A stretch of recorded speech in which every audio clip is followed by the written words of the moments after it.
Hi guys, I'm just waiting for the train to Deptcon and I'm going to meet up with the others soon and I'm really excited. There are loads of people around me so I'm talking kind of quietly, but I'm really looking forward to it. Should be a good day. Hey guys, we are in the queue for Deptcon. I hope we're in frame because I can't tell. But yeah, so another 15 minutes probably and we'll be registration and maybe we'll buy some books, maybe we won't, and then we get to meet David Levithan and get books signed, and yeah, it's going to be good, and we'll try and film some. Well, I'll try and film at least some of everything that we go to. That's the plan. Which if it's but we'll see. Will be not very much. Will be nothing, we just David Levithan. We'll see. No, I want to watch the Bourne one as well, because I heard really good things. I know, but I'm tired. Okay, yeah, well, Katie's been studying. I just was sleeping. She's been up longer than me, so she's ready. Okay, check in later. Bye. So we have got all our things and yay, tote bag and books and too many books and we're here with Kevin. Say hi Kevin. And Kevin's friend. I casually got myself nice. The lighting in this theatre isn't great for vlogging, but we'll see, and we'll try. And David Levithan is first, his Q&A, so I'll try and record some of that, and we'll see how it goes. Right. How do you work on getting the character consistent through all of that? I think a lot of it, one of the reasons, for me at least, that our collaboration works is that we have an implicit trust with each other. Just in the same way that we don't know where the next person is going to take the next chapter, we trust that wherever it goes, that's the right decision. So I don't second guess if he writes certain things about Lily that maybe I wouldn't have written. Mm-hmm. I believe that is the right thing to do. And I think we've discovered that both of us are pretty good mimics of each other. So I don't know why they think that. I don't know either. But just so hopefully when you're reading the book, yeah, if Dash appears in a Lily chapter, you don't think suddenly that he sounds like a different person, and that wasn't something we had to work on. It just was there, and we don't go back and at all. Like we may, when we edit each other, we may sort of point out factual things or say, oh, I think this contradicts something, but I can't think of anything where we've actually rewritten dialogue for each other. I think we just basically just know each other's characters that well. The wonderful Cecilia here. Take a seat, any seat. Next up, this man is from another planet, so he tells me, would you please welcome and give him abuse, Derek Landy.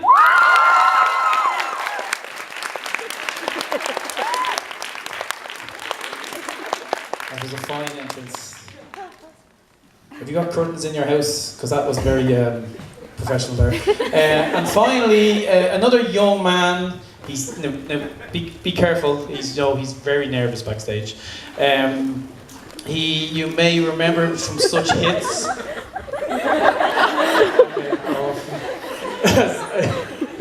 A certain Artemis Fowl. Now he's doing Iron Man YA. Would you please welcome Owen Cover?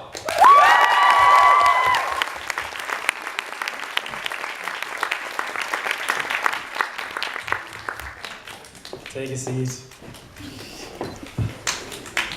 No, I got a call about a year and a half ago, and it was like, would you do a Captain America book? And I said, I wouldn't, because I have no interest in him. He's very vanilla, and so I said I would do either Wolverine or Iron Man.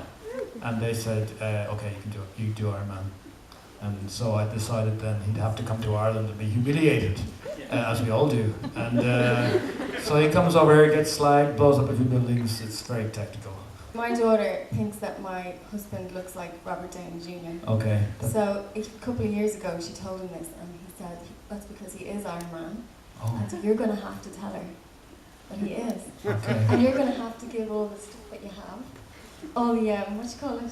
The memorabilia. Memorabilia. Yes, the props. Wow. So we have to make a video saying your husband... Do that for my 6-year-old. Of course I will. Of course I will. Attracted you to the theme of your novel, that whole genre and that whole kind of crazy ass world that you created? Yeah, well, I'll explain what it's about first in case people don't know. But it's called Flawed. There she goes, our publicist is going, points, yes. It's set in a society where imperfections not tolerated. So if people make a mistake, either moral or ethical, then they're brought to a court, which is called the guild, and they're branded with an F for flawed. And they're branded on their skin in 1 of 5 places, and they must live as second-class citizens under a different set of rules.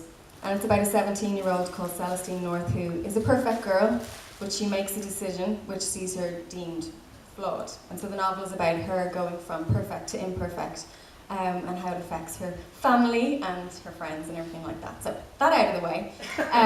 What inspired that is my belief that we live in a very judgmental society, and I think that we kind of focus on people's negative traits as opposed to all the positive things that we do.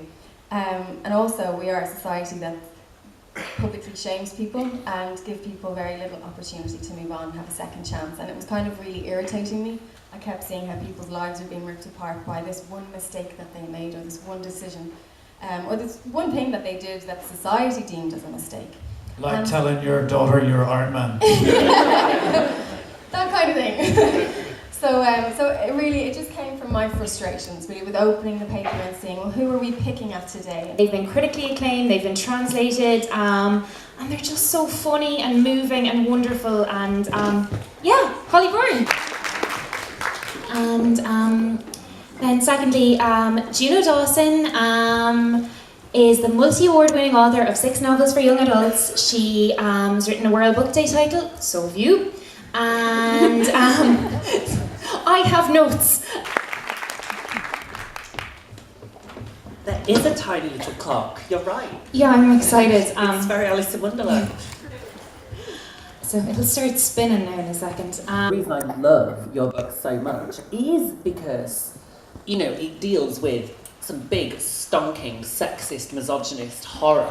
But those girls never lose their sense of humour. Even when they bicker and even if they do fall out, there's a sense that those girls are really solid.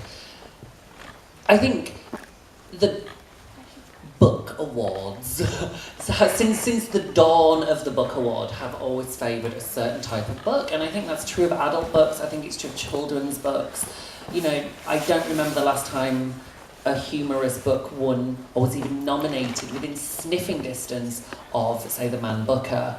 The Carnegie is very prestigious. And again, it's the same thing. Geek Girl has done phenomenally well. If young people can vote. 750,000 copies and counting. Exactly, yeah. She, you know, has been ignored on most lists for the past 3 years. And she gets called fluffy, and even though her books are about, you know, feminism and standing up for yourself, and do you know how hard it is? Yeah, it's so clever. And do you know how hard it is to write a funny book? I wanted to sit down and write a really beautiful metaphor about snow. I'm sure I could, and find it much easier than to write a really good gag in a book, or make, you know, the kind of banter between 2 characters and the way that they spark off each other in that dialogue be funny, like laugh out loud funny. That is much harder. If you were to build a stack of books for young Holly, what would be on the stack? A stack of books for young Holly. I've done quite a few sort of feminist reading lists, as it were. I kind of bridge them into fiction and non-fiction. So on the fiction side, the disreputable history of Frankie Landy Banks by E.C. Lockhart. Oh, I love that some of you have read that book. It's amazing. Codename Verity, I think it's a really incredible book by Elizabeth Wayne. It's all about female friendship, pilots. And then sort of non-fiction, there's a great book by Virago Press called I Call Myself a Feminist. You Should All Be Feminists, based on the TED Talk by that woman whose name I can never pronounce. Chimamanda Ngozi Adichie. Thank you. Like, I know that a lot of writers tend to outline, and that works for them, but outlining never works for me. Because like, even if I take the time to make an outline, like within 2 seconds, I've like bunched it up and like thrown it in the trash. I'm like, well, that was a waste of like 5 days I spent doing that. But I think that's why I love writing so much, is that I can listen to my characters, and that's part of the fun for me, is connecting with them and letting them make choices, these like random things in my head that aren't real at all. And the difficult choices, and you've said a few of them there, whether are the ones now that you, looking back in the series, kind of, oh, I really wish that hadn't happened, but it almost as a fan yourself, or are there ones that you just decided you couldn't use because it was just too traumatizing? No, I haven't really pulled any punches.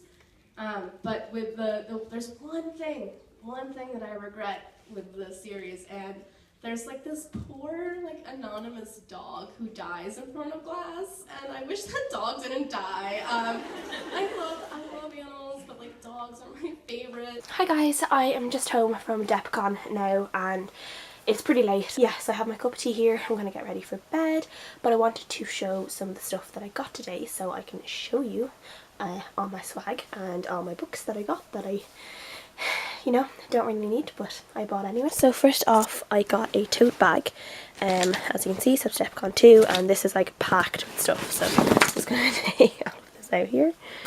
And yeah, so much stuff. I picked up some of this stuff on the tables, so I have a little like booklet about an excerpt of Holding Up the Universe by Jennifer Niven, then a Frostblood excerpt, then we also have Railhead by Philip Reeve, which I don't even know what this is about, but it just looks really cool. I'm actually looking forward to reading that because it looks cool. Got some colouring pencils, a tote bag with a quote from A Quarter Mr. Fury, which I haven't even read yet, so there you go. So yeah, that'll be handy when I actually read the book. We have J. Asher, What Light. I feel like I've heard good things about this one, but I'm not really sure. And Finding Sky by Joss Sterling, an excerpt from Owen Colfer's Iron Man YA novel, but this is actually going to be on sale tomorrow, so I'm actually going to pick up a copy for two of my best friends who love Iron Man and Marvel. I don't really, so I probably won't read it, but I'm going to pick up a copy for them. And then we have two of these really cool volumes, and they're like first volumes of loads of different graphic novels. So this one has like The Wicked and the Divine, which is pretty popular, and this one has like Bitch Planet, which I've heard really good things about, and Descender as well, so I'm looking forward to flicking through these. The Secrets of Drearcliff Grange School by Kim Newman. This reminds me of Miss Peregrine's. It just looks like a creepy school, so I just end up thinking about Miss Peregrine. And I also managed to snag The Sun Is Also a Star arc, which I'm absolutely ecstatic that I was able to pick this up because there wasn't many, and I kind of just grabbed it off the table as soon as I saw it. And then we have some of the books that I actually bought, and then I brought my own copy of Will Grayson to get signed. So he signed all my books, which was obviously really nice of him. So Tuifa, Live Every Day in Wonder by David Levithan. Then this one he wrote XOXO, and then Will Grayson, which is Tuifa, Enjoy. So I really like the fact that they're all a little bit different to each other, so that's really nice. And then I picked up the first of the Spinster Club by Holly Bourne, which is on my normal yet because I've heard such good things about the series, so I really want to read it. And she just did the normal signature, which is Tuifa, love Holly. Then I also got my Throne of Glass signed by Sarah J. Maas because I wasn't going to get it signed, but then I was only like 3 rows from the front, so I was able to get it signed pretty quickly. And then I got a little cool stamp on my Assassin's Blade, which I bought today because this is the only one now except Empire Storms that I don't have, even though I've only read up to Crown of Midnight, so I need to get cracking on that series. And then I also bought some books in preparation for tomorrow. So I got Nothing Tastes as Good by Claire Hennessy, which I've heard good things about, and then it was buy one get one half price. So I also got this one, The Graces by Laura Eve, and I'm really looking forward to reading this. I really want to read this one. And then I got Daughter of Smoke and Bone by Laini Taylor, because I haven't read this one yet, but I do want to read this. Definitely something I want to read. So that is everything that I've bought. I'm not sure how much I'll vlog tomorrow. I'm going to try and go to most of the panels. There's a few kind of in the middle after Laini Taylor that I'm not that interested in, but I'll see. But for now, that is everything, and I'll see you guys tomorrow.